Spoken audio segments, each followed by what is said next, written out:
For one big show of support for survivors of gender-based violence, GBV, the Minister of Women Affairs and Social Development, Imam Suleiman Ibrahim, on Friday give one GBV survivor and her mama wey dem dey call Rebecca Isong ₦1 million check and one fully furnished apartment. The minister wey hail the bravery and courage of GBV survivors tok say government no go ever slack in protecting survivors. She explain say the support package wey include 2-year rent for one safe and fully furnished apartment na part of bigger plans wey dey aim to help GBV survivors recover well, since many of dem dey face trauma, no house to stay, and money problem after dem escape abuse.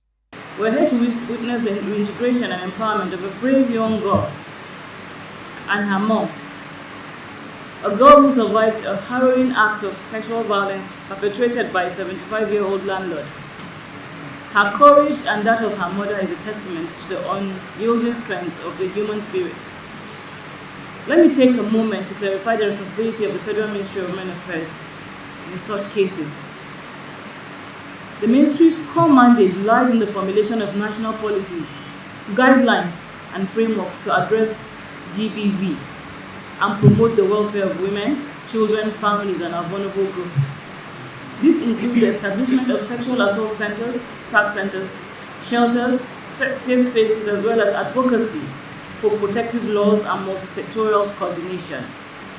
In this particular case, the survivor and her mother have been officially under the Ministry's emergency care since March 9th of 2025 through our valued partners Safe Haven Foundation, an Abuja-based NGO known for its commitment to preventing domestic violence and sexual abuse. At the shelter, they received comprehensive medical care, psychosocial support, daily meals, and lived a fully furnished and secured environment that included round-the-clock caregiving services.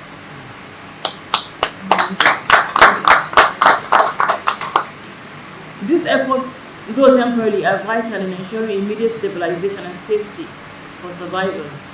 Today, we mark the transition into a more stable phase of reintegration. The Ministry has secured and furnished safe accommodation for the family for 2 years and is empowering the mother with a 1 million grant to start a business, supporting their journey. Supporting their journey towards self-reliance. The survivor has also been enrolled into school to continue her education upon resumption. The survivor, wey no mention her name, dey emotional for the event. At the same time, her mama, Rebecca Isong, wey yarn her own wahala, come thank the government well. She called the help as life-saving one wey bring hope and better life for them. 2 years ago, I don't have money to pay for house because our father live as a born baby girl. So I don't have money to pay for house. Then one woman directs me, take me to one man, one elderly man. So then the man now help us for the house. So we are living there. We are staying there. I don't know when I went to work in the morning before 5, the man will enter and carry towel and cover her mouth and rape her. So the man give her HIV. Then when they do the test, the doctor do the test, both the man, they ask the man. The man said the sickness dey in body for 26 years. And is that sickness he used kill his wife. And he give many children and 3 die after 3 months. So they put him inside, the children use money and bail him. Then when minister come, December time, so minister talk to us, Cynthia that take us to shelter in Gududu, because the man's son say, I would say if I enter the house, he will kill me and my baby. That him be harming man.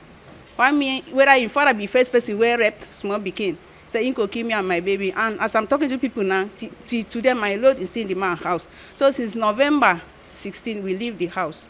So when I go and complain to the doctor, then the doctor now connect us for Auntie Cynthia. Auntie Cynthia now take us to Gududu shelter. From the way minister come, we tell her the story. She said she will help us. So minister just tell her tell